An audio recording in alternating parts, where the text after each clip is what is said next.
So we're back with a new episode for Downtown with DX, and again, we have a bit of a flexible roster right now. So I would like to introduce to you, on my right, Derek Vasconi. On the bottom left, it's Maruberry, and on the bottom right is Mette. Welcome everyone. Thank Welcome. you. Hello. Hey, how's everyone been past week? So what is going on everywhere? We'd like to start. Hmm. Let's keep you And for last, Derek, because we know something has happened. Maru, what's going yeah. on, man? What's going on? Well, I've been busy because in the K-pop world, a lot of things have been happening. A lot of groups have been having releases, and well, then there was the BNK Janken, which Mette will probably talk about, and a lot's been going on. Awesome, awesome. Cool. Mette, tell us, what have you been doing? it it was the Junkin, so I've been really busy this past week trying to figure out like what was the costumes gonna be, who did I want Hmm. to win, and then I've been trying to get to school as usual. Yeah, I know it can be hard with this Corona times because for me, I'm actually quite worried because as of this recording, our government is actually having a press conference and we're probably going to get stricter regulations, which I am not looking forward to be quite honest, because, well, it was pretty simple. Actually, to be quite honest, it was basically only one rule here in the Netherlands: keep your distance. And certain Hmm. people are dumb over to ignore that rule, and now we're heading straight to stricter regulations. So it's Ah, going to be rough. But oh well, sure. it is what it is, sadly. What's going on, Derek? Well, yeah. um, basically, I've had like my iPhone 5S for many years, and this weekend it totally got destroyed, and now it's kind of like two iPhones, as you Oh, can what? see. The... Uh, Oh, yeah. Yeah. wow. What a I got deal! a new, yeah, I got a new iPod Touch because actually I don't even use the phone part. I just use my iPod or my iPhone for line basically. And I've been trying to get the new line. To get my line installed on my new iPod Touch. It's just I was on the phone with Apple for 4 hours, Oh, which is wow. why you guys, it's making you guys late. So yeah, I apologize about that. But yeah, just been busy with that. I was on tour with Aphrodite this weekend. We went to Nagoya, so I had some fun stuff to talk about with that too. Awesome. Whenever we get around to talking, but yeah, just busy as usual, endlessly. Awesome. So, yeah, like Mette earlier mentioned, the Junken has happened past weekend. So, anything we should Yeah. know? Mette, go for it. Oh, it Tell 'em. was so much fun. Okay. That's the kind of feeling you were looking for from old AKB back when you had like Mariko winning and Paru. It was genuinely fun. They put a lot of effort into it. The costumes were amazing. And so this year they had a theme, so you could choose between something that had to do with Thai, like Thai culture. So a lot of girls were from like popular folk tale plays, and someone was Thai food. Others wearing like Thai designer clothes, and then you had like JJ from CGM. She was wearing the. You remember HKT had Psycho Kayo? She Yeah. was wearing a dress inspired by that, Oh, wow. Awesome. Oh, very cool. right? Nice. And then, it was Junkin, so it was really intense at the beginning. You had lots of big matchups. And we ended up with a queen, So, who which won in is the her. end? It's Gigi from Team N5 in BNK, and it's her first time centering and her third time in like a main Senbatsu. Oh, nice. Oh, very cool. Yeah. So, any Very So, cool. surprises for the main Sanbatsu? Though? Any surprises or so Aren't there they all? are. Hmm? come again? You cut Aren't they off. all supposed to be surprises? Well, true, Well, but they called it the Senbatsu of Destiny, so technically yes. We had one of my favorite one is that Milk, one of the youngest in CGM48, made it. She was dressed as Hatsune Miku, Oh, nice. and Very she's cool. so tiny and she's so cute. Hmm. And I'm so happy for her. And then you had, I think, 5 CGM48 members making it into the Senbatsu, which is the first time that many CGM members. If I think maybe it's the first time they're oh, in the wow. main Senbatsu. Wow. So maybe it's the beginning of a change for us. Maybe not. Could be Maybe a new could be chapter or interesting. something or And then, Chopran came in third, I think. So, yes. Yeah, gotta have Mm. Chaprang. Gotta have Chaprang. Yeah, She's pretty but much we lost established. so many main Senbatsu members from normal times. So, Taiwan is out and Noe is out. It's so insane to see these members whose music for the first time since the first single is not in the Senbatsu music. Oh wow, what? No, She that's Wait. lost in round 2 Oh. wow. or 3. So can't say it is rigged then in that case. Can't say it is rigged. Well, Or someone has definitely tried saying that, but that happens every time there's something like this. So yeah, true, If but you don't like the result, just say it's rigged. It's just rigged, and yeah. yeah, yeah, but sometimes I was so yeah, happy. yeah, because back in the days, especially the last couple of Junken, it was pretty Yeah. predictable who was going to be in the Mm. Junken single or not. It wasn't even that funny at that point. As far as I remember, only the very first one was like legit random, but for the rest, you always had a hunch who would be in the Senbatsu list, and Mm. it usually came out. So, but if you were to compare the BNK Junken with AKB Junken, does it remind the atmosphere like? Was this more like really good chemistry like in the old days, or is it like how it recently is with AKB? Well, it's definitely like the old AKB because everyone's having fun together. Like regardless Mm. of being CGM members or being BNK members, being first gen, second gen, first gen CGM, they're having fun.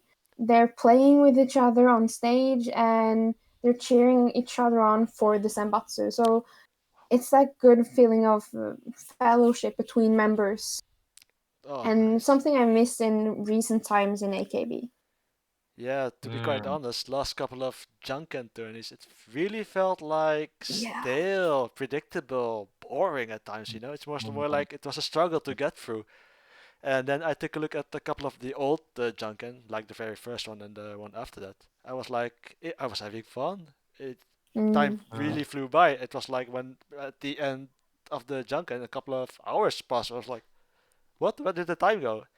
But Right. if I take a look at recent or the last one, it was more like how long till this is over because this is so stale, so boring. Can it be just like the old days? Everyone has their own cosplay, no group thingy and no group thingies and such. It was more like it felt so yeah sterile in a way. It was so clean, so sterile, so boring. Well, But the last Everybody ones were. just going through the motions.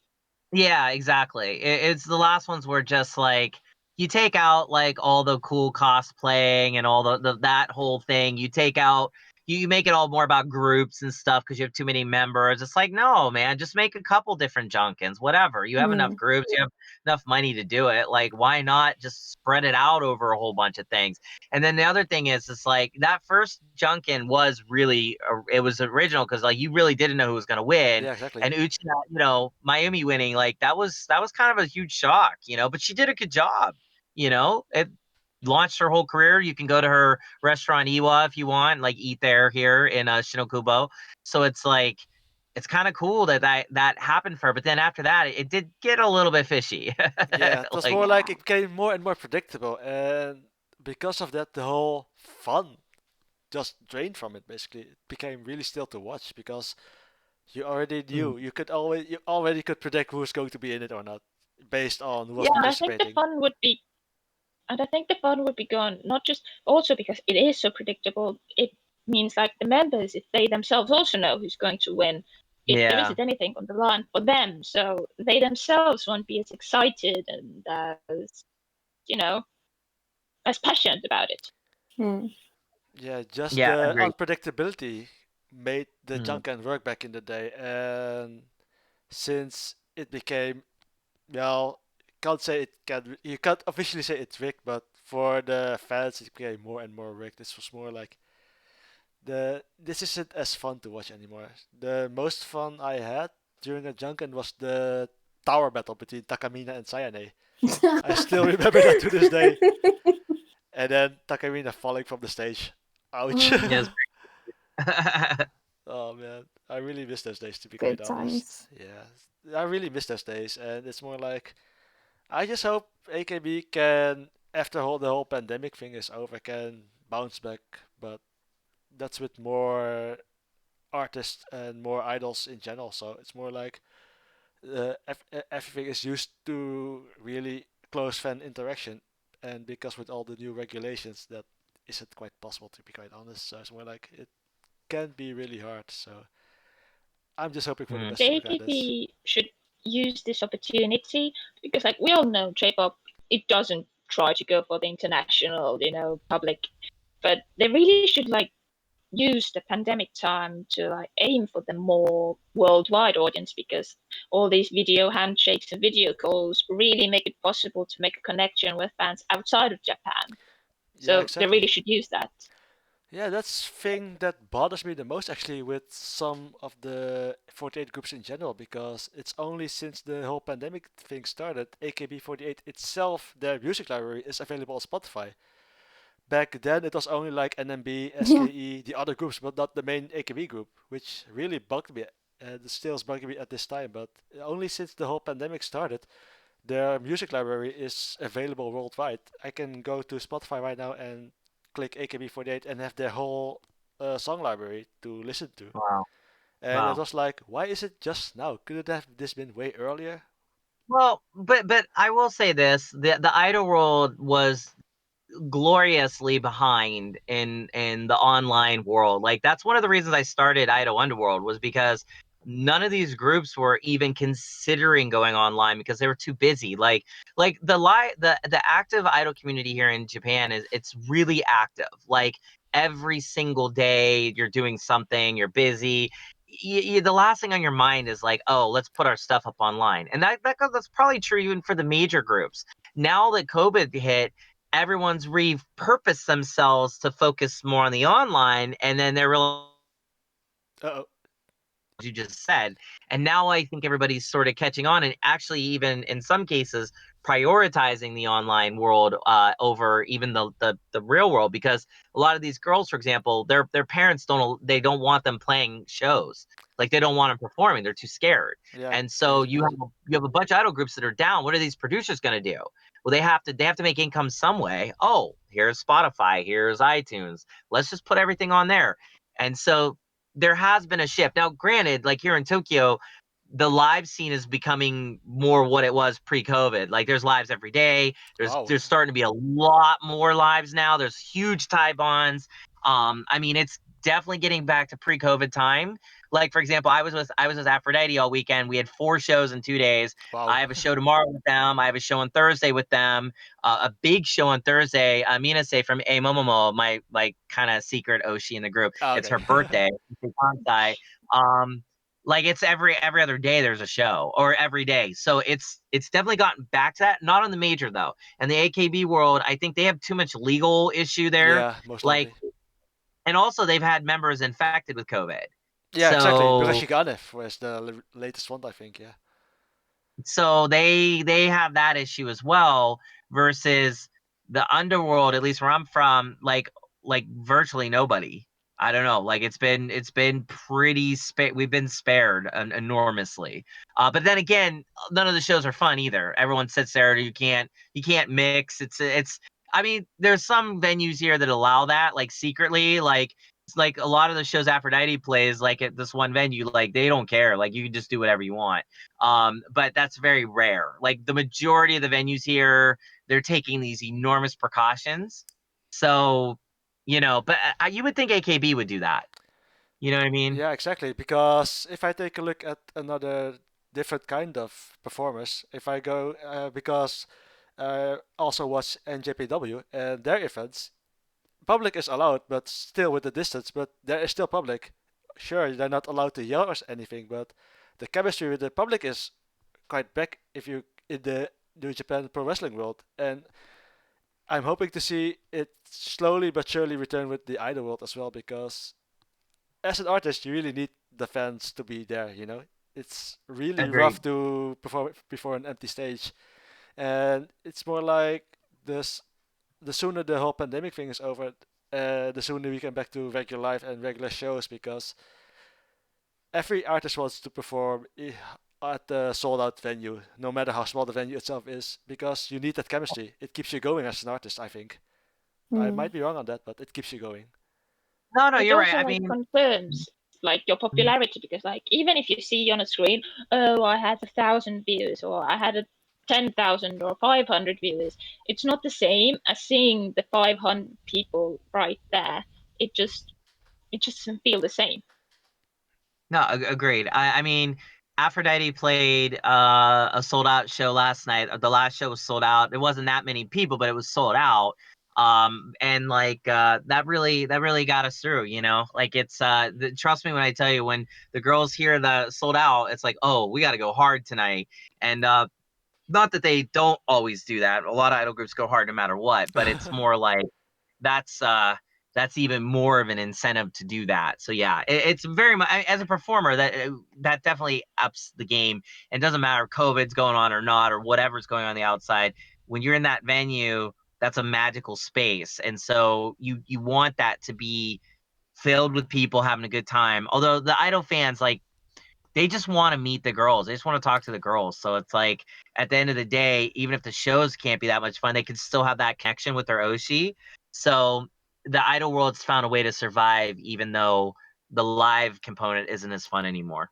Yeah, I can So imagine. Yeah. So if you compare the numbers, the sales numbers pre-COVID and current COVID, would you say everything is selling more now, or is it about the same as pre-COVID on your site?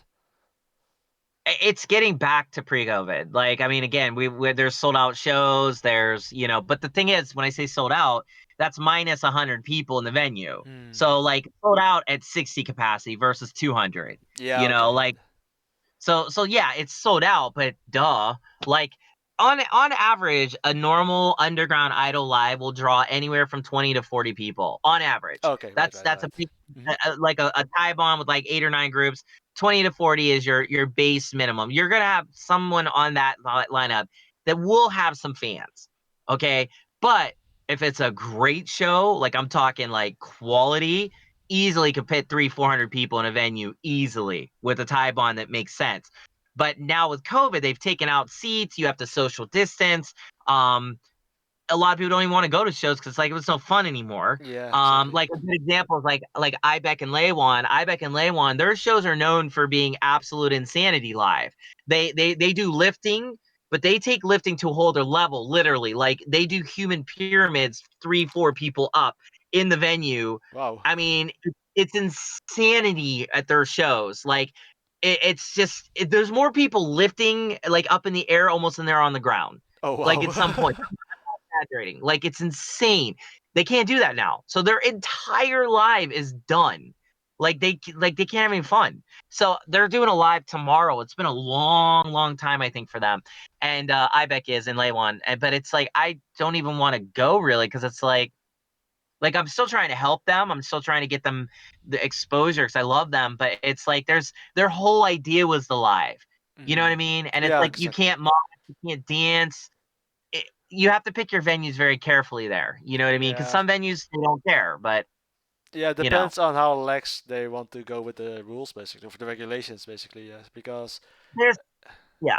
because basically here in the Netherlands, when you go to a sports game like soccer, for instance, you're allowed. Well, before the whole current press conference, you're allowed to be there, but you can't sing, you can't shout, you can't even cheer, you can't even cheer them on. It's basically just sit there in silence, if as if you're in the cinema watching a movie, basically.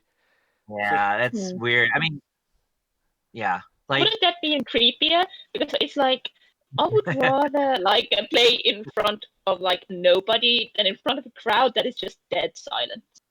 yeah, yeah, exactly. But well, I agree. but sadly the teams need the support from the fans by selling tickets, basically. But as of right now, it's going to be public is going to be banned from attending the games because well, the whole spreading and the whole infection rate and such. So it's more like everything is going back to zero most likely. If we're going to buy with the leaked documents I saw from this tonight's press conference here in the Netherlands, so it's going to be really rough. Let's keep it at that. So yeah. Well, two things to that regard. One is like there's like 3 venues here in Japan that I know that like pretty much were like come at your own risk. You know, like the one venue that Hanako-san plays at, the only venue she can play at, they allow her to, you know, throw her food and drinks at Oh, people and like go crazy. But it's real. It's like a punk hardcore underground like venue that doesn't really care. But it's like, yeah, the majority are very much like in that thinking, like they don't want to encourage the spread or infection. But the thing is, in Japan, the thing you have to be careful here is it's very much government controlled, the information that gets out about COVID. Uh-huh. So, for example, before the Olympics were canceled, Japan was wonderful. There was no issues. We didn't have COVID. Everyone's Oh, great. right. Yeah, right. Then once the literally the week after they canceled the Olympics, all of a sudden it's massive pandemic state. The world's ending here. Nobody, I mean, Shibuya was a ghost town. Yeah, They wow. closed off all the airports. But until the Olympics was canceled, everything was great. And so it's like they also only test, and like they'll do tests, and like I guess it depends on how much they want to scare you this particular day or week. The COVID tests are up or down, and what they do is they test in all like the shady areas, like where the sex industry is, basically where there is the Wow. most chance of infection. So basically, of course, there's going to be infection there. So they Yeah. make it seem that, and then on top of that, they say it's there because that allows the government Oh. throw shade on them, or basically like, well, let's get rid of all these, you know, undesirable areas. And so they only tested those areas. Wow. So it's just like, So it's more like, it's very yeah, it's more like they only peaceful. test where the infection risk is high, so they can scare people basically. That's the same When they thing. don't, Yeah. The yeah, when government. they don't want to, yeah, sorry, when they don't want to scare you, then they don't test in those areas. It's interesting.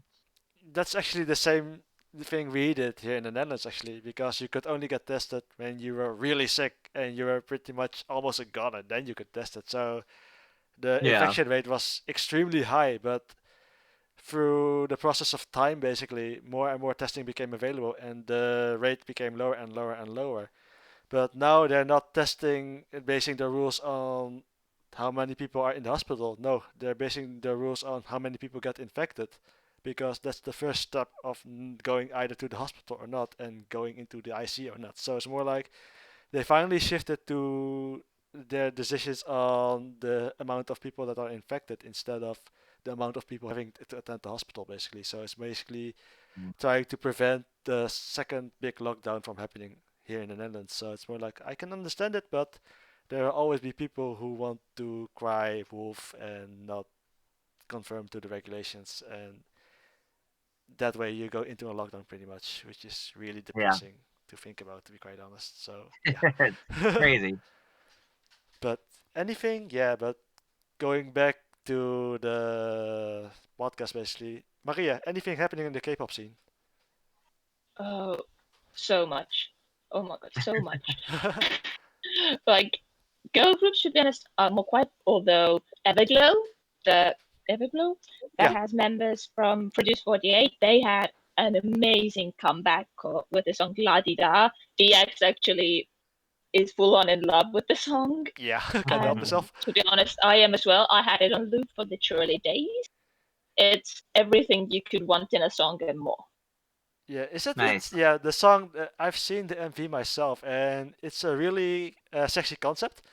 If I were to And go to retro. yeah, if I were to go with the sound, I would say it's really like 80s style, 80s music style. I would say it's really fun to listen to, almost video game style, and the Oh, outfits are cool. yeah, and the outfits are really sexy. And it was more like wow. A lot of people say their music video reminded them of Sin City. Yeah, Which, yeah, it's it's amazing. Like, it's so catchy, it gets stuck in your head, and you will be like just like going around singing la di la da di la da la di da di da, and it's perfect. yeah. It's more like, can you describe the MV for a bit for us, because you know it better than I can ever explain it. So Imagine six stunning girls in like black leather outfits and in like a really retro style, and then it's like almost like, imagine a Catwoman. That's what kind of it feels like the choreo is like. And then there's some scene where they're like really glittery and rainbowy clothes on, and it's just mwah. oh wow. Nice. Oh wow. No, I've seen it and was like, they're doing a sexy concept again, but you told me a while back it was a long time since any group did sexy concept. Can you elaborate a bit more? Well, some still do, but like in 2015, like girl groups were doing sexy groups, like basically all of them. Like it was, people were even saying like, if you want to succeed as a girl group in 2015, you need to do a sexy concept. And then like even like just 2 years later, it's like hard. You have to like really look around with like a magnifying glass to find the sexy concept. So it's so refreshing to see a girl group finally do it again. Mm. Yeah, because Yeah. if I remember There's correctly, been a lot of yeah, problems. yeah, Yeah, there's been a lot of problems with sexy concepts, like girls who don't want to do it being forced into it. Like most notably Stella, who have some videos that could almost be classified softcore porn. And like in like I think 2017, some of the members came out saying like, yeah, we were when we debuted, we didn't agree, we didn't know songs were going to be that concept. We didn't want to do it, but since we were like signed to them, we had to. It's been yeah, because I remember watching an MV. I'm not sure if the same group if it's the same group you described or not, but I remember probably watching an MV and I was like, I can read their lips, and I'm not talking about the lips that's on their faces, you know. It's more like, Mm. yeah. what's going on? What is this video I'm watching? It was more like Yeah.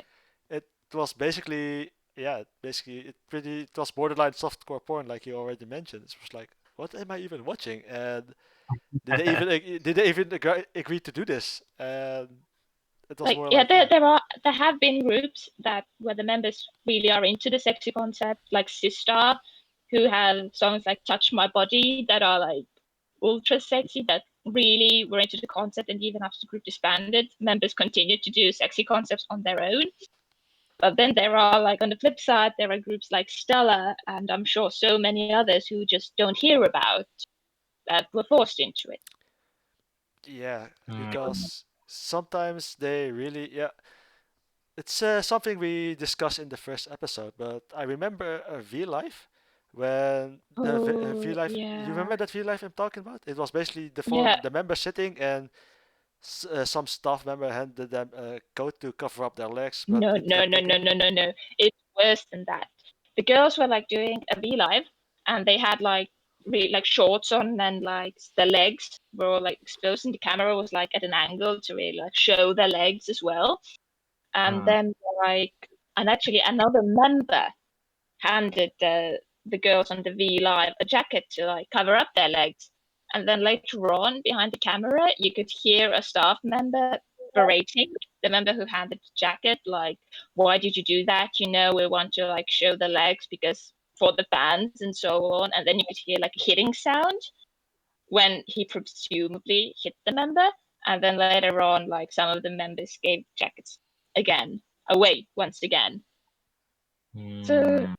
yeah, some like cynics think it might be like guerrilla marketing to like generate a lot of outrage, so like for the group to get attention. But it's not good to just assume that, because it's still awful. Hmm. Yeah, it's more like it felt so extreme. I mean, sure, I don't mind the fan service, but perhaps it was cold or something like that, and to actually force the members to do that, I don't know. And especially that hitting sound because it was faint for me, but it's like I even was like, what's going on? And if it's someone from management hitting a member, I'm not sure yet, but Derek would probably rage at that management for doing that actually, because Yeah, not very cool. as a manager, you're supposed to be protecting and take care of your group basically. Yeah, And what he did that group was, actually that group actually has a member who ranked relatively well on Produce 48. I think like in the like lower 20s. So yeah, it's not like, and it's not even like the group is total nobodies. Like they are unpopular, but they are nobodies. wow, yeah, that felt so rough. So it's more like, Mm. no, not good. But I don't know. Are there any more stories of management behaving like that? Do you happen to know, or? Oh, there's so many. Like there is what I like to call the worst company in K-pop, TS Entertainment. That honestly, if I had the opportunity, I would straight up burn them down, because like Wow. every single group they have had has sued them. With their most recent one consisting mostly of underage members. Well, not mostly. When they debuted, all of them were underage. And the company is being accused of literally physical abuse, not letting the kids go to school, like they all live together in the dorms, like not paying the bills to the point like the electricity would be shut off and the members' parents had to chip in to pay. Wow. It was awful. Then there was Secret, a girl group who it was like revealed that the members all lived in like an underground apartment and in one room sleeping on one big mattress. And the apartment had like no curtains and they were using like tin foil to cover the windows. Wow. VAT sued the company for not paying them. What the? Like honestly, why? How is that company still around? How can they keep debuting groups? Your thoughts, Derek? Go ahead, I would say. Well, I mean, K-pop's kind of an industry that sort of has a very long and storied history of this kind of behavior. I think for real change to happen in that industry, it would take a lot more than just even these kind of stories that come out, but an actual like really huge overview of the entire system and way K-pop trainees are handled and stuff. But I thought that was going to happen after the Produce 48 scandal. Certainly didn't seem to be the case. Things just kind of, I think, maybe went back to business as usual. I don't know. Maria, what do you think? I mean, do you feel like it has? I think like with the Produce 48 situation, nothing's changed. It's got them Mnet.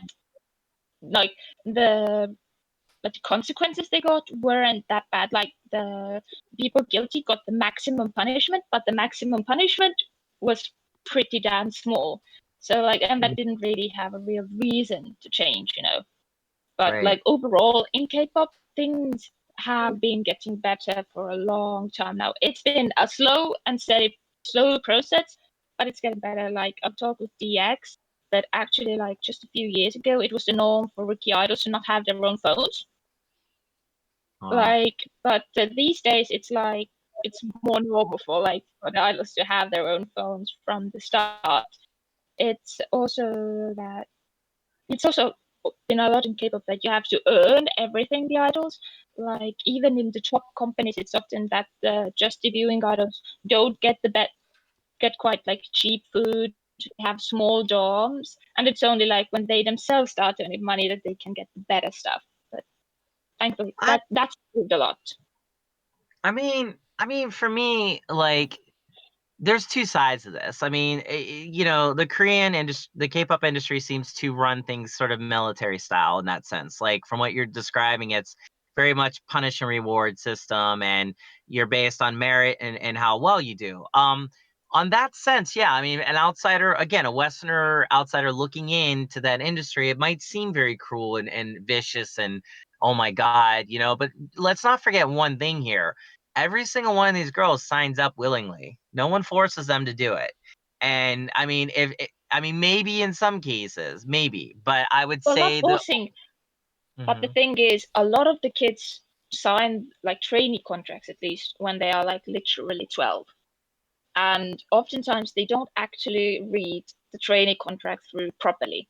They don't act, and if the parents aren't there to like really look it over, they can really get stuck in contracts that aren't favorable to them. I'm not saying that that's not good, because it isn't good at all. And I mean, it's unfortunate that these type of industries have the ability to prey on young people like that, and I'm definitely not for that. At the same time, you're 12 years old signing a contract. What are you doing? Like, I mean, try to have some foresight in your life. I mean, if you're, no offense, if you're that much of an idiot, you kind of deserve what idiots get. And then on top of that, like, I'm not trying to sound mean. It's just like, we're the parents, and so to me, again, if it was my child and she wanted to sign it, you better be darn sure a lawyer would be reading over that. I'd be reading. I'd make sure everything tooth and nail. Also make sure the company you are joining isn't like TS that has a history of lawsuits and all that. but it's one who is like known for being like all right. Yeah, Wow. that's the other thing.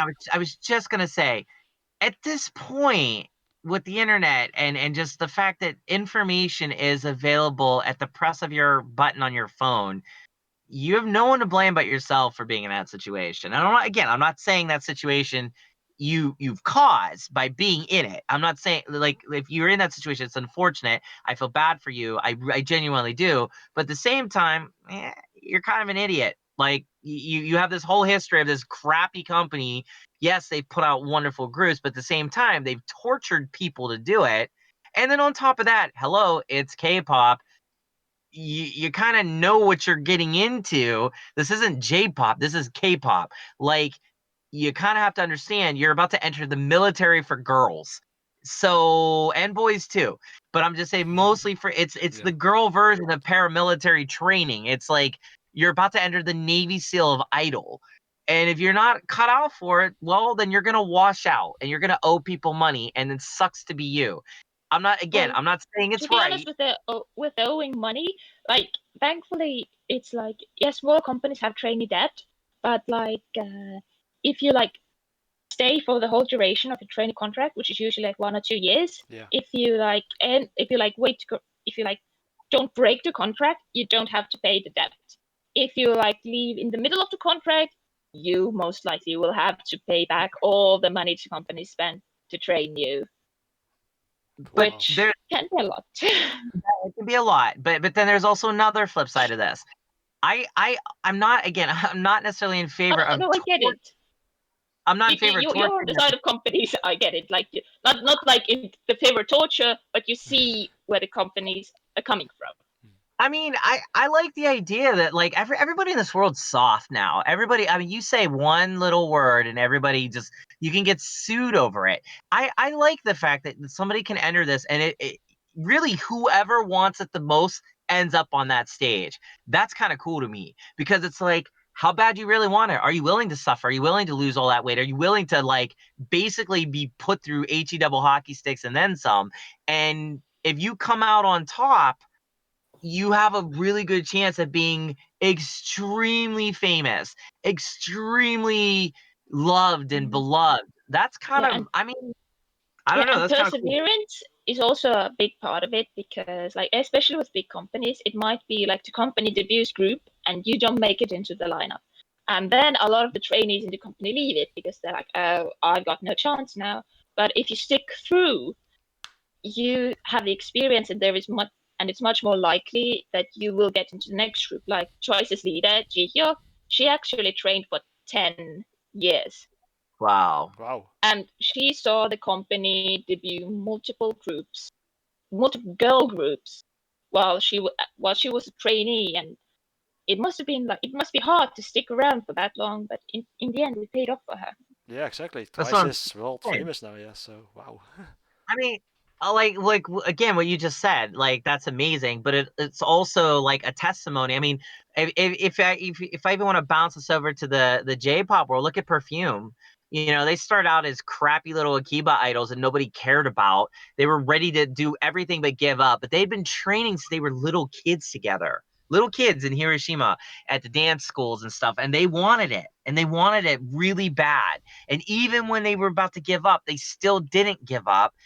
Now they're mega superstars. So I'm saying, like, as a performer, as somebody who understands the performance world, I don't want quitters on my team. I don't want to work with quitters. I want to work with the best. And on top of that, it's a very Western thinking to think, oh, poor you. But in Eastern philosophy, it's poor we. So you have one quitter on a team of 6. The other 5 look like crap because of that one quitter. That's a big no-no in Eastern thinking, Eastern idea. That idea gets pounded into your head here in Japan constantly. It's all It's the about the team. we. Yeah, not about the I. Although there's an I in win, Well, if we true. want to get technical. But anyways, I'm Meta. just saying, like, Yeah. I can kind of And get it. Yeah. And in K-pop, it especially sticks out if like one member isn't up to par, because in K-pop especially, the synchronization is so important. Yeah. True. And if one member is off, it's out the window. Like Yeah, Twice's Jenny got a lot of shit for that, like Mhm. a few years ago, because she was caught performing lazy a lot. The performances, like once or twice is okay. You have an off day, but if it's like beginning to become like a pattern, what are you doing? Yeah. Wow. Matt, what do you think Yeah. on the BNK side? Like, do you think the girls there give it their all? I mean, you watch them so much. Like, what do you think? So we have issues, we too. Uh-huh. Of course we do. So we have this. We had, the management company that was BNK office at the beginning. Now it's Yeah, exactly. IM. And, we had girls leaving. There have been plenty of girls leaving from the first generation, people from the second generation, no one from the third yet. And, there have been lawsuits, at least one. But it's not finished, so I'm not going to go into it because I don't know all the details. Yeah. But that was with leaving early, and there's a competition clause apparently in the contract when you sign it, and we don't sign for 1 year or 2 years, it's for 6. Oh, wow. And yes, and the original contract for the first generation members, I do believe, is for 6 years. And I don't know for the second gens, but I'm guessing it's the same. Maybe they've gone down to 5. But again, we pushed them out into the world as soon as possible, so they don't need to do the whole training for years before we get to meet them. They get maybe 6 months before we see them, Uh-huh. and then they're there. They have to perform, and it's a growing experience. But we have more issues with management making bad decisions Yeah. in Talk general. about this. Yeah. Wow. But they recently changed the general manager to one of the teachers. So Oh, the wow. singing or vocal teacher of BNK48, the Pim or Mhm. Crew Pim, she's now the general manager, For and okay. she loves the girls. She loves the group, and I think she will make better decisions for them as a woman included. And I think she wants to drive everyone forward together, even Oh, if there's going to be so many more problems Mhm. just waiting Right. to happen. Right. Exactly. Well, And But we if have there a is no 12-year-old. problems, Mhm. if there is no Well, problems, that just means they are being covered up. right, yeah, exactly. And perhaps. Yeah. we know about most of the problems, and well, the girls are usually open, but most recently it was the politics thing, that they're not actually supposed to say their political opinion, and then there is a big demonstration going on in Uh-huh. Bangkok in Thailand, and lots of members were going out supporting it, and then lots of people were hating on them afterwards, and the management company said nothing, Oh, at least wow. in public. So that's big. Well, they can't And really, yeah, because like if they say no, like they shouldn't have said that, then the people who are on the same side will be like, mhm, why did you say that? Are you against us? But if they mm, but if they say, so it's best to just stay silent. Yeah, seems like a lose-lose Right. yeah. situation basically. So you can do good, you can do bad either. So it's more like you're stuck in the middle at this end. Yeah, Uh, but actually, regarding the kid situation, so we yeah. have a 12-year-old now. She's Monet, and she joined now, and she's debuted, and we know Uh-huh. who she is. But there was actually a case, if I remember correctly, about her mom being a little bit iffy about the comments she were getting online, because as a members, they have Instagrams from Oh, the right. start, they have a Facebook from the start, and they run them themselves. And apparently, people were saying stuff they maybe shouldn't say to a 12-year-old online. Ooh, okay. And I think maybe that was a case of people not remembering that this is an actual kid from the fan side. Oh, really? I think you're a bit optimistic. I think those people Always. were very aware she's a kid.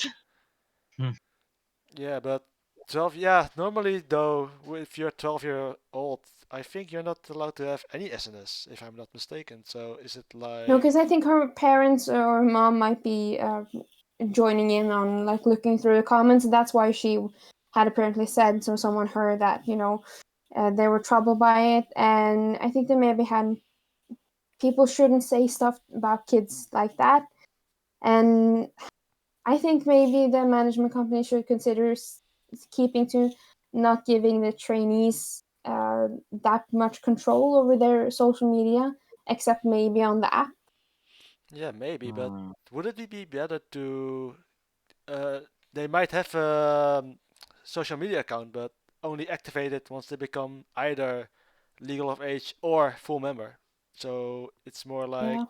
the chance of this happening might be smaller in a way, to be quite honest. But isn't it Like better Yeah, in but to? this this is case, also a Yeah, like test thing, though, because this is the like first time in we've had someone so young.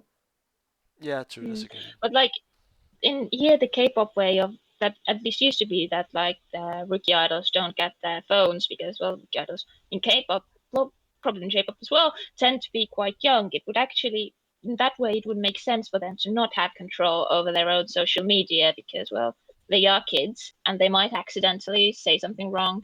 People would say things about them that they shouldn't really see. And so maybe those things really should come to them through a filter, so to say. But it's Mm. gotten better now in the past couple of weeks, though. So hopefully she's going to, you know, she's going to learn the fans are going to keep away from her, especially those people, or they're getting reported.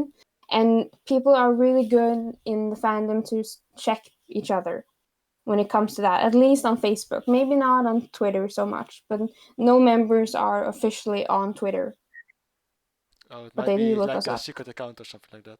Oh, they have secret accounts. We know that. They talk That's a about given. going checking stuff. Oh, We know they do check what is written on Twitter. oh They wow. might be following you. No, no, I don't think so. No, no, no, no. Would be interesting if It's something like No. that happened. Because there's yeah, a mm, sorry, go ahead. come again. No, go ahead. My mic fell out, so go ahead, Derek. There's definitely a lot of idols I know, like here, like the like the underground idols. They definitely have private accounts. Like they just don't make those public, obviously, because they have like a public account for like their idol stuff, and then their personal account, and they do definitely try to distinguish them. But you get these like really clever fans that'll figure that out, and then it's like, oh, okay. So then it just becomes like, why'd I even do that? So. Yeah, just Well, they happens. could turn it into like a game of cat and mouse. Like That's whenever right. the account is discovered, you make a new True. one. Like who can find it first? Yeah, Yeah, very that's rough true. though. That's kind of rough though. I remember back in the day when I just started doing the podcast and I was following around different idols on Twitter. Uh, One of them stood me by back then when she was a member of Kamen Joshi, a member called Kamiya Erina. She suddenly followed me on Twitter. I was like, why is she following me?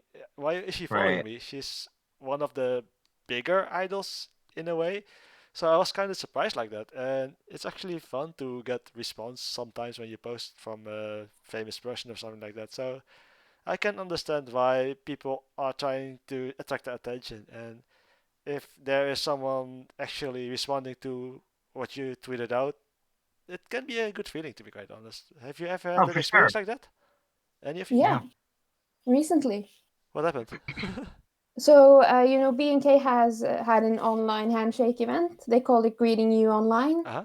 And basically, you could ask for videos, clips that they made for you, two shots.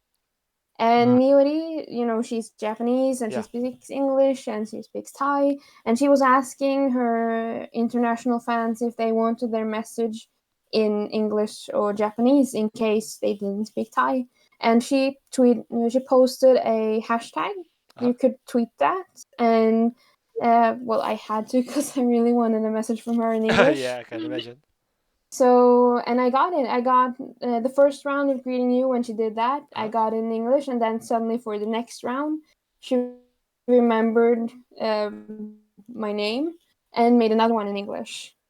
Awesome. Whoa. Oh wow, that's awesome And actually. several have done that of members recognizing my name and going, "Oh, that's a foreigner. I'll make you an English video." That's awesome actually. Do you have them saved on your PC by any Uh, chance?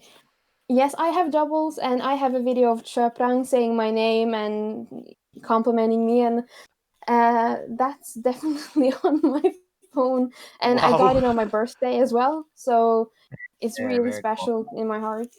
Yeah, I That's imagine. extremely special. That's amazing. Yeah, Wow. wow. She's basically the top idol from BNK, and to get a response like that, wow, I can't even imagine it Yeah, to be quite honest. So it's more like it's something way forward for me to happen.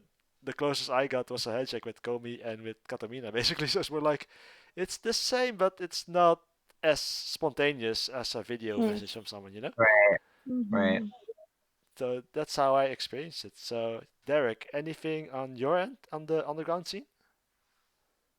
In terms of Idols just responding to general. their fans in on social media, basically. I mean, yeah. I mean, it's like it's. Well, I don't know. It's weirder with the underground scene here because it's very close quarters. Like you can't get away with doing too much and then expect to be able to come to a live and come by and come to a live unscathed. Like you know, if you're causing problems online, like that gets out pretty fast here. I feel. Although there certainly are issues. One of the members of Aphrodite the other night saw something online that a fan posted. It started trying to cause like kind of an issue or a fight, and that really upset this member. And that occasionally it happens. But it's also like you're going to be held responsible for it because we know where you're going to go. There's only so many venues we all play at, Mm. so it's like we're going to see you, and you're gonna be confronted. Maybe not in a American style way where you just go up and start, yo, what's up? But it's more Okay, like, okay. like it's like it'll be more sneakier, maybe. Like it'll be more like I don't know, because here in Japan, like confrontation is really avoided if at all and when possible. Mhm. So you see all the conflicts happen online on like 4chan and stuff where everybody just gets their horrible insides just get vomited out in there. I mean, even me, I have like whole threads dedicated to Japanese people hating my guts.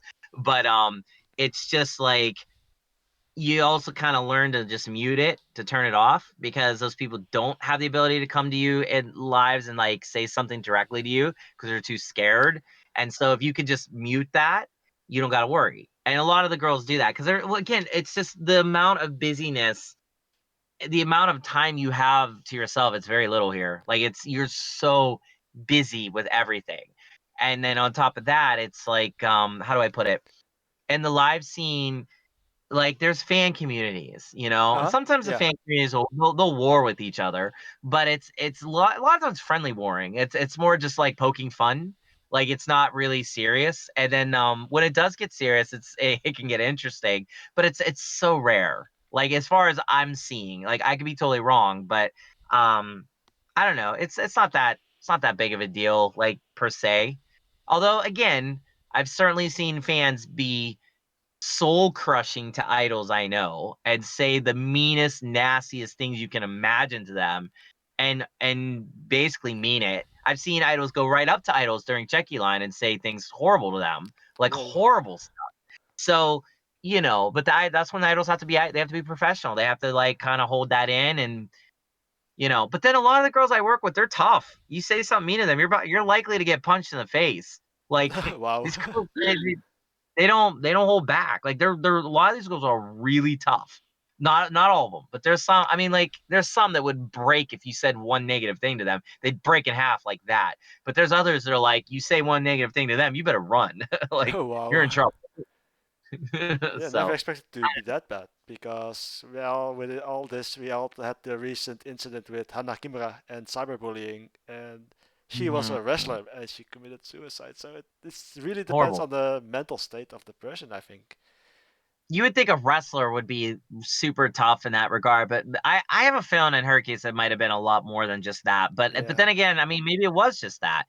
You know, people could be really ignorant and really disgusting as human beings to each other. I mean, we know that through just look at our history of this world. It's kind of a rite of passage as a human being to be horribly filthy and mean to your fellow human beings. At one point, everybody in our lives will do that to somebody else, whether they mean it or not. You'll be mean to somebody.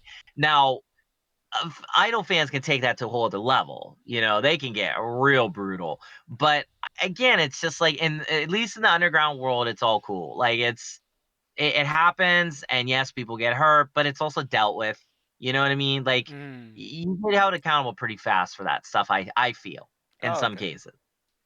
And Maria, on the K-pop side, anything like this or anything you can remember? Well, well, almost myself had like really positive experiences with us because well, I'm not really one to go out and hate on idols because well obviously, but like with one of my favorites like less popular idols, Yechen of Pink Fantasy, I've literally on during a live gotten into an argument with her over who loves who more, which was just which was really fun, and I've also got virtual hugs from her. Oh wow. Oh. But like I think everybody knows the the K-pop fan wars are horrible and just horribly toxic. Like I've seen like straight up like haters from another group like go to try to like injure other fans, and it can get bad. Like even with the even with just haters, like this is a boy group, and I don't want to talk about boys too much because I know you're all into girls, and so are the people watching it. But like one of my favorite male idols, Chen, got married the beginning of this year, and he still has fans like posting ads to like get him removed from the group. I think they even tried to get like bus ads in his hometown, advertising that hey, we should get him out. So it can get really, really bad, like online doxing, like people get doxed just because of fan wars. It's bad. But then again, there is also friendly things, like among fandoms, like with EXO and Icon. I know the fandoms are really close, and at one point, EXO fans like gave food and gifts to all the Icon fans going to an Icon concert, which was just a really fun thing of camaraderie. That's kind of funny. Wow. Yeah, Yeah, exactly. but yeah, it's like it was like well because we're friends.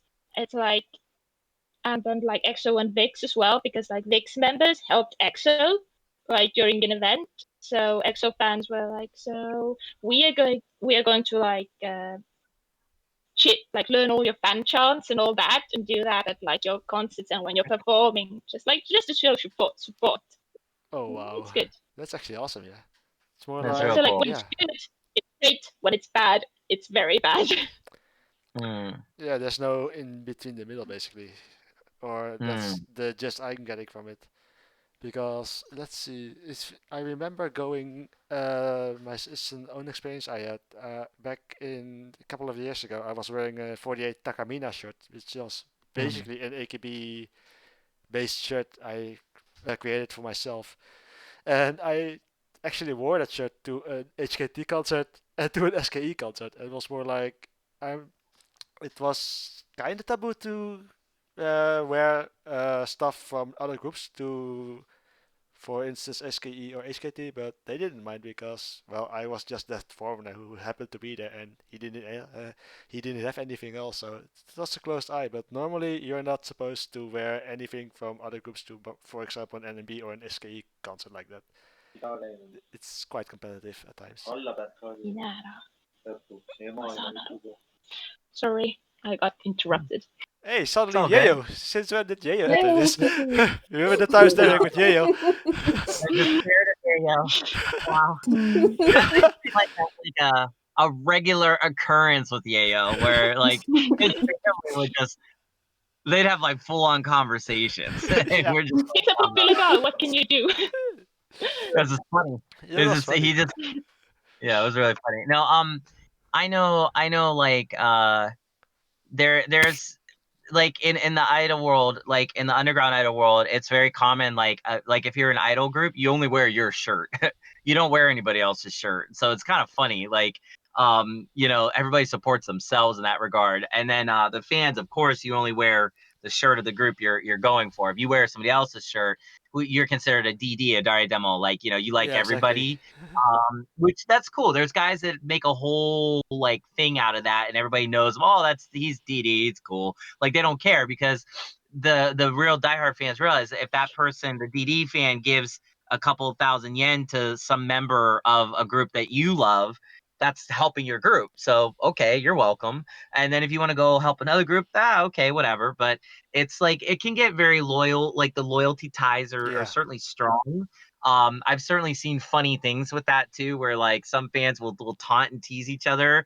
But again, it's Japan. Like everyone's kind of polite in that regard. Like it's not it just depends on who the groups are and how fun and silly they all are with each other. Then they can get like that. So it's very interesting. Yeah, it's more like friendly pranking each other at times, I think. So it's more like Basically, yeah. when I went to 2588 in Nagoya, I was wearing an AKB shirt, and fans they poked me a bit in the beginning, but afterwards, since I did pay for the concert, they didn't mind it too much. So and I had fun in the end. So and I think that's how it should be.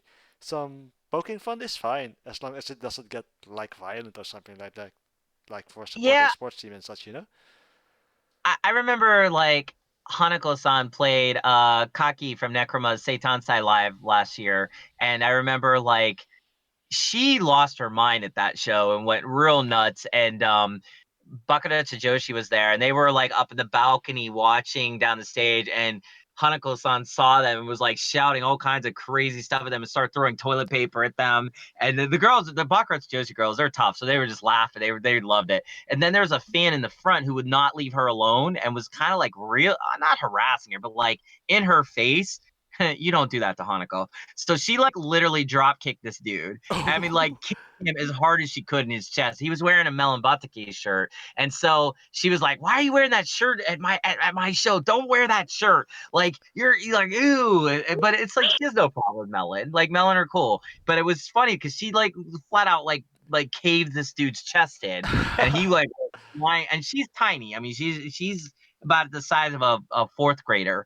And but when she's on that stage, she has like superpowers. And I mean, she was whipping that toilet paper up in like the stands at the girls, and that, you know, they took it a little better. But it was like, you're here to support me or don't support anyone at all. And but it's all kind of like Kpop, like it's all kind of like just part of the whole show. And so in that sense, it's violent, but it's also fun. So yeah. Mhm. Oh, this reminds me, in like K-pop at times, there are like fan sites. Yeah. You take like Mhm. pictures of members, and like members usually have specific fan sites to like just take pictures of them. Uh-huh. Like sure, Yeah. some are like for multiple members, but sometimes it's like funny to get reactions when an idol catches their own fan site taking pictures of another member, Oh, and that's funny. they go like, "What are you doing? You're Yeah. mine. Take pictures of me, me." Wow. That's funny. That's Funny. actually funny. Yeah. Yeah, Wow. It's so Very interesting cool at though. times. Yeah. yeah. And it's always funny on like April 1st with fan sites because it's often like the fan sites go like, "Oh, for this day to the day only." If I'm like the fan site for a male group, I'm gonna be fan site for a female group, and those are all the pictures they have taken of like female idols and so on. Well, It's fun.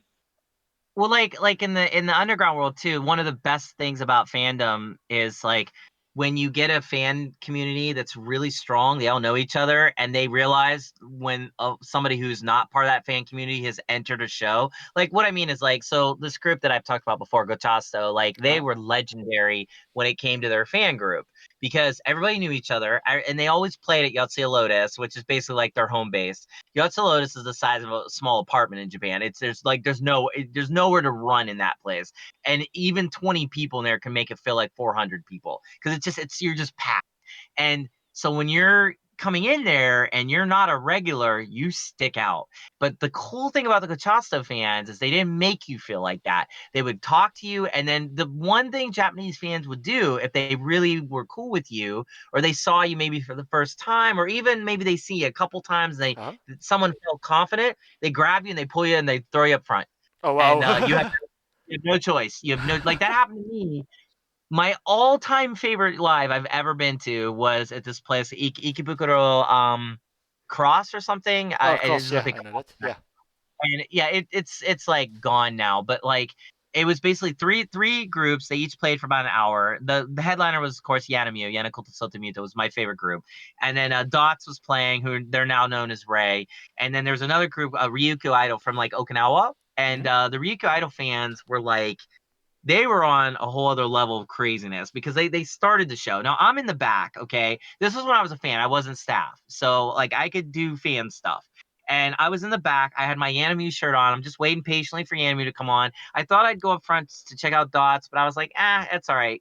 So Ryukyu Idol fans, they're having a time of their life. They're going crazy. I'm just kind of just watching, enjoying. And then all of a sudden during one of the songs, the whole room split Oh wow. And then out of nowhere, there's a big hole leading right up to me.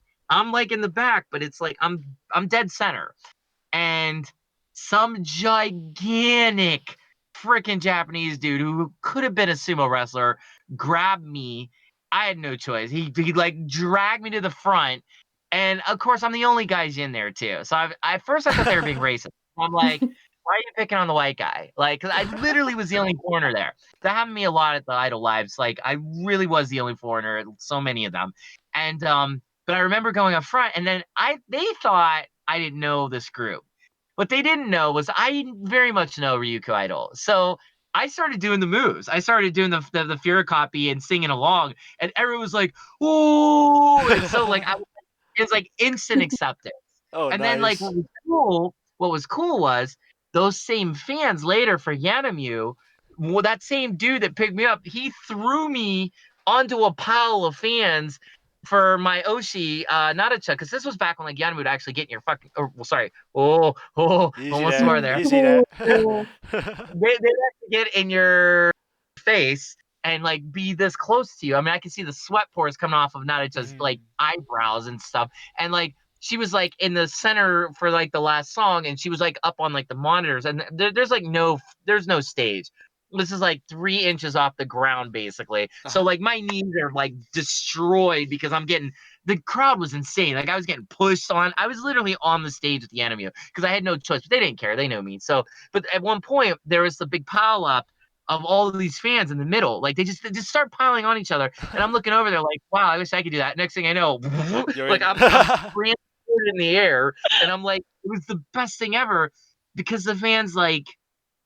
Again, at that time, I thought they were being racist. I was a little scared. I didn't know their intentions. Uh-huh. Now I've been to so many lives. I realize that's very much like if they do that to you, welcome to the club. Yeah, Like you're basically, yeah. loved. Actually Although had again, something like that. I actually experienced something like that with Necronominal in Earthdom in Okubo. It did was you? not really I the was scared. not necessarily the dragging out thing, but more like getting accepted instantly. It was more like I Necronominal, remember. I yeah. remember. Necronominal was performing, and I went hard, and suddenly the hardcore fans from Japan themselves went hard with me. I was having so much fun, and I Yep. forgot, and then suddenly I got accepted into the fandom like in an instant because they knew because I knew how to react to their song, and well, basically everyone that was joining in with me instead of me joining in with them. It's a Yeah, weird that's pretty cool. mechanism. It's a great feeling. It felt weird at first, but now that I look back at it, it was more like, yeah, it was really fun, and I still I still remember that day till this day. So it's more like it was enjoyable, and I hope to visit them in Japan in what kind Yeah, of setup they're at. I But hope so too. What about you, Matt? Because I know you went to a Necroma show. I've been to two, so You've been a few, and yeah. yeah. Well, the first one was really fun because that was the first time we met in person as well, and it was really scary. Sure, I remember. I So, remember you were a little nervous. but I ended up talking to this. I think it was from New Zealand or was Australia, and he was really nice. And he didn't see that I had bought checky tickets, so he wanted to give me his checky tickets so that I could meet Okaki oh wow. and Ray. It was really sweet of him, but I stayed at the back for both of those because I'm not super good at crowds, regardless if they're big or small. I hear you. So Yeah. I wanted to stay in the back and just enjoy the show. Plus, at the Rotterdam show, I had to look after Floris's backpack Oh because he was right. having a lot of Yeah. fun. Oh, talk about Flores. There isn't a bigger Imajimi Rive, and oh Yeah. man. Well, Matt, I remember you taking care of me too, because that show was a little crazy. Yep. So much Yeah. appreciated. Much appreciated. Like that was insane. So a lot of good times there. That I'll Yeah. never forget Yeah. that. Oh, Maria, have you actually ever had an encounter in the K-pop world, like with anybody? Like, have you actually been to any shows or anything like that? No, because my corner of Europe is so far away from any place K-pop idols like visit because they, for some insane reason, tend to stay away from Europe entirely. And like the Yeah. ones oh. who come to Europe end up in like Germany and England, France. and those are literally the other side of Europe for me. Ooh, okay. So it's kind of tough to attend those, Sure. sadly. Oh man. Well, at least this Corona time has given me a lot of like online concerts which I've been able to watch. And Yeah, I think it's more online now due to the corona. So Wow. in a way, that would be fortunate for the lesser visited parts of Europe, I think, because even in the beginning, even the Netherlands wasn't that much frequented as it used to be right now. So it's more like I had to travel to like England or France or even Spain or something like that. But nowadays, groups like Blackpink or Baby Metal, they actually perform in my country, and it's so much more Mm, convenient nowadays. It's quite surprising actually. yeah, But yeah, very much. yeah. But since we've Blackpink's already, comeback yeah, is like it's like coming up overall, isn't it? Like the final of the final release of the final album release, which has For like Black, I think was Date Song. Yeah, Blackpink is releasing an album now. yeah, exactly. Finally. Yeah, it's been a is while actually. Yeah. I Yeah. just saw that what is the ice cream video? Uh, I hated it. Yeah, I despised it. yeah, no, What? it What didn't did it work for me. like? To be honest, I hated how you like that more. But Ice Cream was just boring. So I don't know what to expect from the like now the final release of I don't know. I'm a little Like worried. I'm a I little love the worried. I love the Blackpink girls, but YG, what are you doing with their music? What in the world? Yeah, no. I mean, I give them credit for trying to do something a little different in that sense. Like, I mean, it's a song that like will stick with you and it's catchy, but it's at what cost? At the cost of their entire image going down the tubes with like such a ridiculously easy metaphor that's so obvious, and then on top of that, like the song isn't really that great. Like the only cool part is Lisa's rapping, and even that, I was like, eh, because it's like there's no hardness to it. It's literally softer than the ice cream they're eating, and I Yeah. would say not that that's a bad thing, but it just everything about that video did not work, and the song either. And so as much as I love the girls, I love them, but it's just like. But then again, every group has a clunker. Every group has one or two or three or five songs that you just wish they never wrote. Yeah, exactly. And Well, Blackpink yeah, is getting a suspiciously large amount of them, considering they only have like what 14, 15 songs at the moment. yeah, Yeah. but the thing is though, when you can write maybe one of the greatest be part of one of the greatest songs ever written in human history with Kill This Love and Yeah, like true. literally change the game, like and open up the doors for K-pop in the West but via Coachella, and like do things no K-pop group has quite done before outside of the boy K-pop world. Like that's pretty amazing. So you're allowed to have a few clunkers, but if they can't recover from that, well, then it was nice knowing you. Let the Then you have a next group problem, take. yeah. You have a problem. Like the thing is, it's like when you look at all the successful K-pop groups and J-pop, even every group will have good song. Like I'll give you the best example. Perfume. Again, I'm going back to them. They Hey. put out Game. That was just literally, no pun intended, a game changer. That was like, oh my god, what is this? They followed up with Triangle, another like, oh my god, what is this? Then they followed up with Japan, which was like meant more for the mainstream. Had a few songs that were starting to creep in. You were like, I could do without, but still ridiculously good. Then they put out the next one, Level 3. Couple songs on there, I was like, I could do without. Then Cosmic Explorer, and then their next one, I don't even think I've even listened to, because it's just gradually getting worse and worse in terms of the production value, the creativity value. But that's gonna happen when you've been around for 20 years. You know what I mean? Not every Pink Floyd album is great. Not every Rolling Stone album is Yeah, great. true. Sorry if you are fans of those groups, but not every one of them is like perfect. There's only been a few groups in the history of music, period, I think, that you can actually say every song is good. Maybe Radiohead, maybe. And even Radiohead, I would say, like after Kid A, I'd say it's all questionable. So you know what I mean? Like it's just like you're gonna have that. But in K-pop, the interesting thing is you only have one shot. Like, you literally only have one Yeah, shot true. because they follow that idol spirit in Japan where they're here today, gone today. Mm. Although in K-pop they tend to stay around a little bit longer because they've trained so much. Well, But go ahead. What are your thoughts there? well, there is another thing called 7-year curse in K-pop, which What's is that? because the standard contract in K-pop is 7 years, which is the longest it can be, and most groups end after 7 years because of that, because the contracts end and members leave. Interesting. Yeah. So But like if if you uh, but if a group stays together after that 7 years, well, they might as well go on infinitely. Yeah, I mean, look at Girls' Generation. I mean, look at all the massive success I felt they had in their time and stuff. Now, again, I'm not a K-pop expert or anything, but I would say, like, in terms of Idol, how it translates over in the Japan side. Japan side, it's here today, gone today. It's literally here today, gone today. There's just the turnover rate's ridiculous, but there's a lot of reasons for that. K-pop, it's amazing those girls stick around after everything they've been through, but then the very fact they've been through all that, of course they're going to stick around because they've worked so hard to get to that point. The minute they get on that stage and get recognized, why would you leave?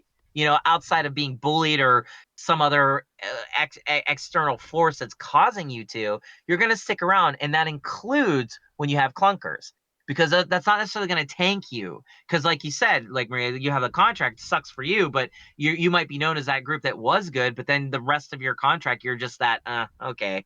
But Like that's not always the case. I think a lot of groups, they have that comebacks. They rebuild. They come out with some song out of left field you didn't see. That's cool. Like, I love when groups can do that. Your thoughts? definitely. Yeah. Well, although it can be a bit tragic when they have like one really big hit and then like our one hit wonders like Momoland All is a right. big example of that. Mm-hmm. And well, their story is honestly quite tragic because the boom boom really hit big. Like it went viral in like I think Indonesia or somewhere as well, or the Philippines. It was everywhere, everybody wanted to know about Momoland and that. And then the haters came because by that time they were famous, but they didn't have that solid fandom beneath to protect them yet. Oh, okay. So they got hate for like I think looking for because one member looks a bit annoyed when I think a Red Velvet Blackpink member was taking the speech. The members got so much hate for that. They got hate because they didn't bow to BTS when going downstairs while in heels. They got hate for that. They got literally death threats for basically nothing, and because they didn't have that solid fan base to protect them, and they didn't and the songs they released after Boom Boom didn't do nearly as well. They kind of just faded away, which is honestly sad. But then It's there are sad. also like better, yeah, it's sad, and so yeah, they're still around, but like there's a lot of drama with the members and so on. I mean, Wow. it's music though. It's the music industry. It's how it's What gonna can you be. do? Yeah, what can Mm. you do? But at the same time, like, I think, like, every one hit wonder at some point has like a tragic history. Like, you want to find some interesting YouTube stuff, go watch like history of one hit wonders and stuff. Like, go there's like whole like podcasts dedicated to that and like YouTube channels dedicated to that. And when you see how some of these one hit wonders are, all their lives change radically because of like one song, but then they can't escape that song. That's Oh. who they are, and that's how they'll always be defined. That can be like a curse to some people. Some people don't want to be Oh yeah, defined. Yeah, exactly. Oh, wow. That's but but that's then real there trash. are but then there were also like some wonder stories like EXID who were like about to disband All right, I know that when story. Yeah. a fan cam of one of the members dancing to one of their previous songs, what was it, Up and Down, went viral, and then like suddenly like that the group was saved and they are still around and popular to this day. They were like Very cool. blessed because while they did have that one big hit that they still perform to this day and that they are known for, their next songs were also relatively well loved. See that? I mean, all it takes, Like, and the thing is, you can never predict that sort of thing either. So train and do as much as you can in the K-pop world, where they're trying to, like, I think, make sure their investment gets a return. Um, it's interesting when it gets a return even more than what you thought it maybe it would, or you thought your return wasn't going to come out like, it tanks, like in the case of maybe EXID, and then all of a sudden it gets back, you're back on track. And I mean, from a business standpoint, that's a wonderful thing. I wish it happened more often, but I also wish a lot of times fans would understand their tremendous amount of responsibility that they have to these performers, because I just, from somebody who works with idols every single day, the pressure they have, the intensity of the lives, the no time, you're so busy, it can be overwhelming. But the one thing that keeps them all going are the fans. That like in J-pop's, in the idol case, the Checky, being able to see your fan, like Yukinon, the leader of Aphrodite, she's got like 2 fans that, like, they will loop her line until the time's done. They will not stop. So she knows she's always going to have somebody, because she is the leader of this group.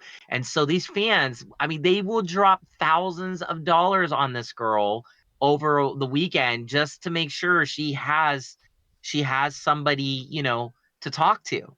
She's never without. And that's Yeah. pretty freaking awesome. But that also Yeah. keeps her going, you know? Yeah. That money spending really reminds me of Sakura in Ice One. Like, her Chinese fans are just insane. Yep. Like, just Really? insane. The amount of gifts being sent to her on her birthdays, I imagine probably daily by this point. It's absurd. But Sakura, yeah? so yeah, Sakura-san, What she's been doing so crazy well. memories. Honestly, I'm so Yeah. impressed with her. Like, She's her had a crazy life. vocals, yeah, and her vocals have gone like from basically nearly zero to, honestly, even by K-pop standards, she's like acceptable by now. She has Pretty amazing. really Wow. worked hard on her vocals, and in her monster cover with Eunbi, it really, really showed, and I'm so damn happy for her. Can she speak Korean? Oh, definitely, she's really. They're all really good because, well, they have spent like almost like 2 years or what in Years, yeah. like Yeah, so yes yeah, already. in Korea now, surrounded by Koreans. Like, if they don't speak Korean by now, like, how that's basically impossible. Yeah. And they have all changed so much. Like Hitomi especially. Yeah, that's insane, that transformation of Hitomi. Oh my god.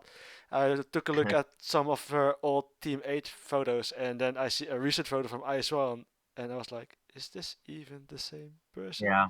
Where's that She small, went chubby from girl that I used to know from Team 8? What happened to her?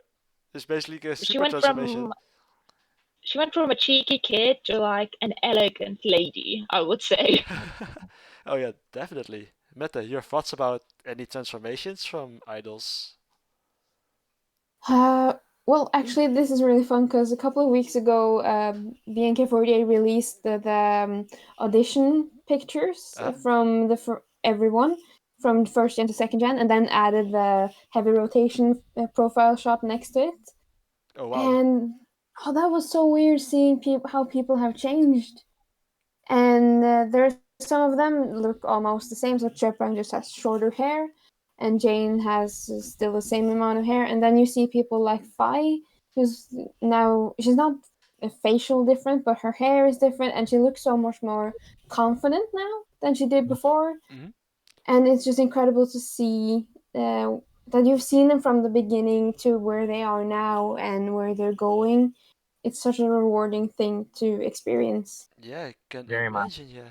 One thing that stood me by from the AKB side of thing was Kojima Haruna. I saw when she first showed Yeah. up to the audition, well, she basically looked like a wet dog that just got inside from the rain. And if you take a look at Right? her now, she's this classy lady slash model slash talent nowadays. It was like, is this the same person? What actually happened? That's one example that will always stand by with me. Kojaru, from basically a wet dog till the super talent model, multi-talented, multi-talented person she is nowadays. So that will Very always, much.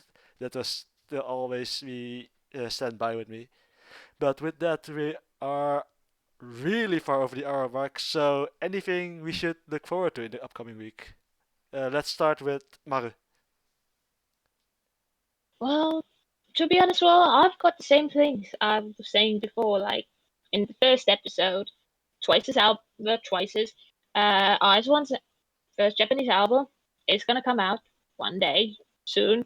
Then the Blackpink, they are having finally their album release. Check that out. Hopefully it's good. Hopefully, praying to everybody.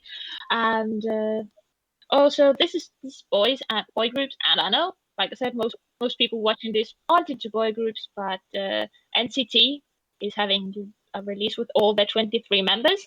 Check that out. Awesome. Mette, anything? So Lyra is debuting soon, the new subunit for BNK. So they're releasing their first MV on October 7th, I think. So it's gonna be next week, but I think we're gonna get more teasers this week. Oh, okay. That's something you should look out for. And also, I want to just say a quick thank you to all the Thai fans who helped me out on Saturday getting the Janken streams, because we all know that it was geo-blocked for us outside. Yep. And I'm so incredibly grateful to all the fans who helped us out so that we can watch it, and it was so much fun to see. And it's so incredible to know that they care about us that much and want to help us. So thank you. Awesome. Oh, there you go. Didn't you have a pretty extreme example of a fan that was trying to help you out? I'm not sure if I should like out them or something. No, I'm not gonna say who it was, but someone was incredibly kind to me and offered me their AIS accounts to look at the Janken. I was asking because my streams were dying like by the minute, and I was tweeting out, and then somebody was really kind helping me, and I can't believe someone would do that for me just because they know I wanted to watch. So I'm so happy that people in the Thai community have accepted me as a fan, and they won't be too mad at me about bringing up the Monet stuff, because I know that's controversial. Okay, awesome. Well, Derek, take it away. Yeah, like I mean, I'll shamelessly promote because what to say. Well, I just put out Yuina from Mary Bad End's photo book tonight. It's called Seeker. It was filmed in the summer or shot in the summertime, and it was probably my most favorite memory from the summer, just because everything that could go perfect did, which is so rare for me. It's unreal. But Yuina was such a solid idol, and she did everything I asked her to do and then some. Izumi-san, my photographer, did a wonderful job. So her photo book is debuting tonight, and hopefully people will take a look. It's also the first time I did gravure. I've never done gravure before, but Yuina and me have worked together for a year now, and she really trusts me. I really trust her. She understood why I wanted her to basically get in her underwear and take pictures. There was a reason for it. It wasn't like, oh, let's just do that. Although she is really beautiful. But Yuina, like, I wanted to transform her from the child that she kind of is and the playfulness of her to the woman that she's becoming, and that she's trying to seek out her identity. And so, you know, like, for example, one of the things I had her do was like sit like this and like do a devil pose, like a Satan pose, to kind of like imply that she should be her own person, because real Satanism is about like just loving yourself, basically. And so I wanted to kind of really hit that on the head, but I thought she shouldn't really be wearing much to distract from that, because her naked self is who she really is. And so it was symbolic. And I did a lot of different things like that. And so there's a lot of imagery that again, like, I had Yuina like bite into a Japanese fan and tear it to pieces with her teeth, and she did. I don't know, she just did everything I asked her to do, and was really fun. So it's definitely, it's a little bit more on the adult side that I'm not used to doing. But again, Yuina was game. She was just the best person to do it, and she went on a diet for like a month and a half to do this. That's not easy to do. She got thinned out, and like, she looked amazing in these photos. Like, I just can't believe she did it. Like, she was that determined to make this work.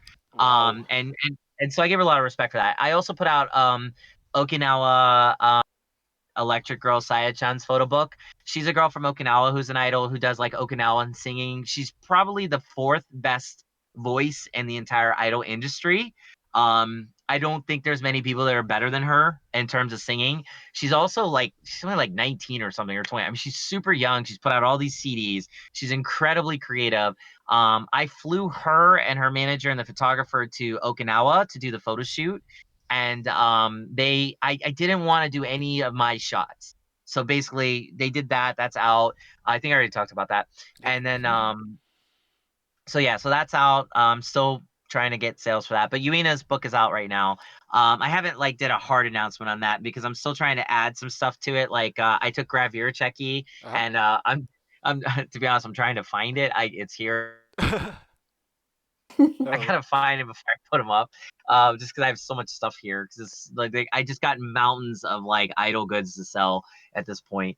But yeah, so I got that. I was gonna say, there is some new stuff coming up on Idol Underworld. Like I have some new merchandise will be coming out, and of course my documentary. I want to be releasing the trailer this week. I don't know if that's gonna happen or not. I've just got because of my phone breaking, I got severely pushed back on everything. So I'm trying to get caught up. If I get caught up, we very well could be seeing the debut of the trailer for the documentary. I have to clear it with two groups, and then I think it'll be okay. And then again, trying to meet my deadline of getting the documentary out by October 30th or 31st. So got a lot of stuff to do still in that regard. But yeah, other than that, everything's good. If you get a chance, guys, please check out the groups I'm working with. You know, Mary Abadan, Aphrodite. There's just so many. So just check them out. Go to Idol Underworld. Go support some idols. They're all really interesting, and you can support them because they'll you can actually have that connection with them. As Met knows, as you know, DX, Yep. Maria, hope someday you'll know when you come to Japan, and I'm gonna take you to so many shows, and so you're gonna have a lot of fun, I promise. So, yeah, that's it. That's all. Awesome. Awesome. And with that, we've come to the end to this episode. So I would say bye, everyone. Everyone get up. Everyone good. Awesome.